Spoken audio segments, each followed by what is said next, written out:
If you can hear me, clap once. This was a sound that seemed to frighten the students more each time, but at the same time restored a sense of order and unity. Today, however, it seemed to resonate a little louder.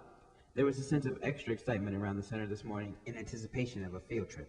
Although they had no idea where they were going, they were just elated to be getting off campus, and the excitement gradually built up until our departure time.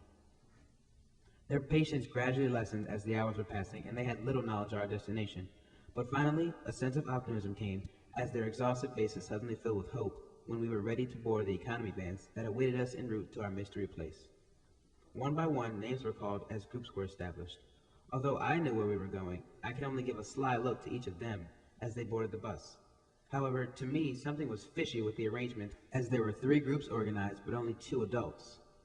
I could only wonder the next moves of those people in charge. At that moment, I received what appeared to be a distant message because of all the noise, but it toppled over the screams of the students.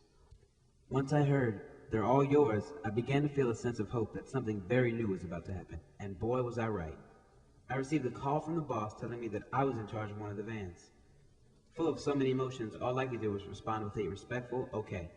Grinning from ear to ear now on my way to my van, my head no longer facing the others to hide my excitement. The thoughts of how I could take advantage of this opportunity and be the best person for the job were racing back and forth in my head like an asteroid. I knew then that it was my duty to act as a leader. The ride there was one that went fairly well for a rookie like myself.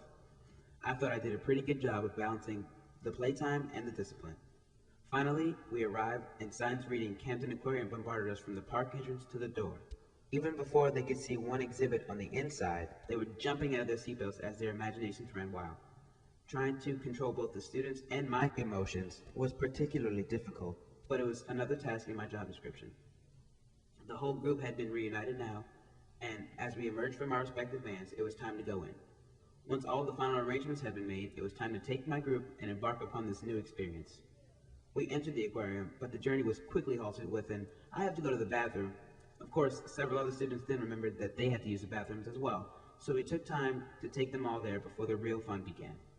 At the boys' room, I was confronted with another challenge. I was the only male in terms of chaperones. Again, I had to put on my big boy hat to make sure that things ran smoothly, without any fatalities, and it began to feel like Mission Impossible.